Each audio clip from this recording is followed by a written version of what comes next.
Ég kom inn í eitt af sögufrægu húsunum hér á Hvammstanga, verslun Sigurðar Pálmasonar. Og hér fyrir innan bókhalds- og lögfræði þjónusta sem heitir Virkar. Hvaða nafn það? Virkar raun og veru, það eiginlega bara það sem okkur fannst henta sko. Við vorum þetta ekkert sérstaklega útpælt nafn, heldur var þetta meira svona eitthvað sem lá á að finna til þess að geta sett á alla pappíra og svona og þetta svona skaust bara upp í kollinu á henni Ingibjörgu sem með þetta hérna með mér og við svona náðum að tengja þetta einhvern veginn, já, við ætlum að vera Virkar og þetta mun virka og þannig að við bara ákváðum að sættast við þetta. Virkar.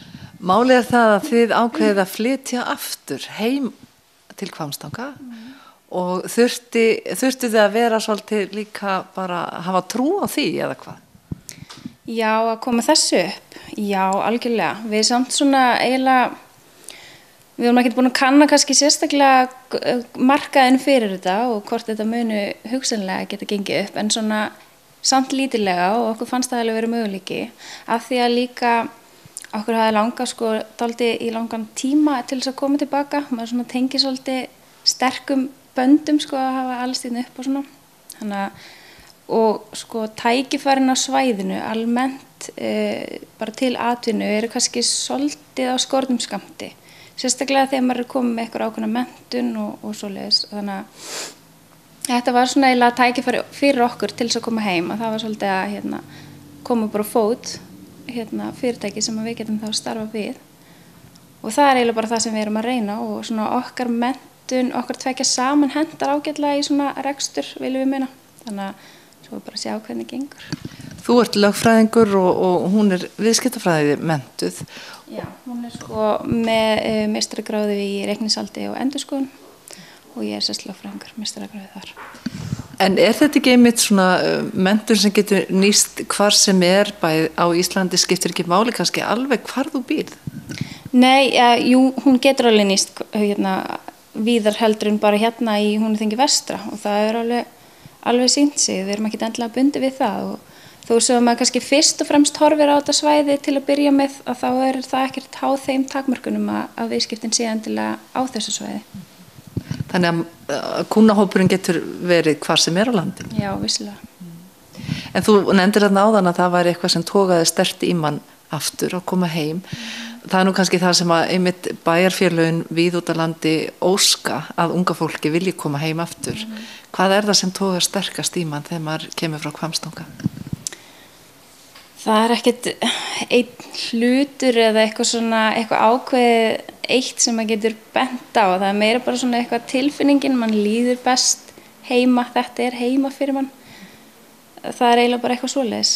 Þannig að hvernig líðanin almennt En það hefur verið tekið óbúslega vel á móti okkur og bara fólki finnst við almennt held ég frekar svona fífldjarfar að fara að koma svona stað sjálfar og eru svona svolítið ánægð með það að fá fólk tilbaka kannski á okkar aldri og einmitt sem að reyna að gera eitthvað sjálft. Þannig að það bara almenn ánægð hefur við tekið eftir sko.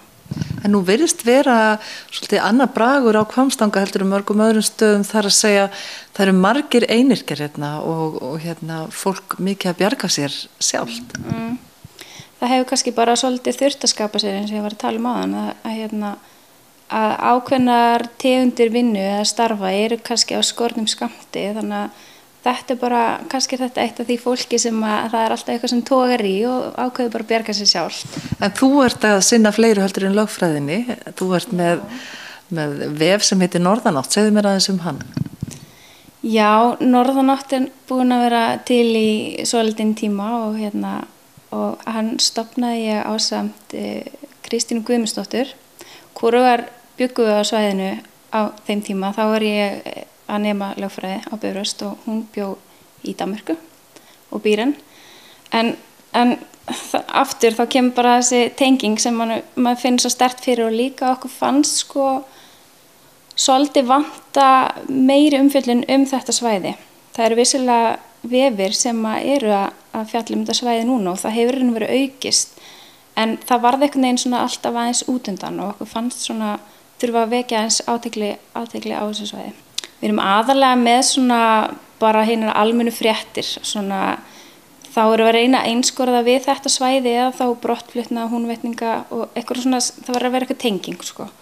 En tilkynningar og svo erum við að segja frá eitthvað áhugaverði þegar það er að gerast og það er bara svona, reynum að vera með svolítið að myndum þannig að við finnum fyrir því sko að þeir sem eru brottfluttir, þeim finnst skemmtilegt að geta fylgst með og sé hvað er að gerast og sjá fólkið og svona. Ræturnar eru sterkar, greinilega. Það eru mjög sterkar.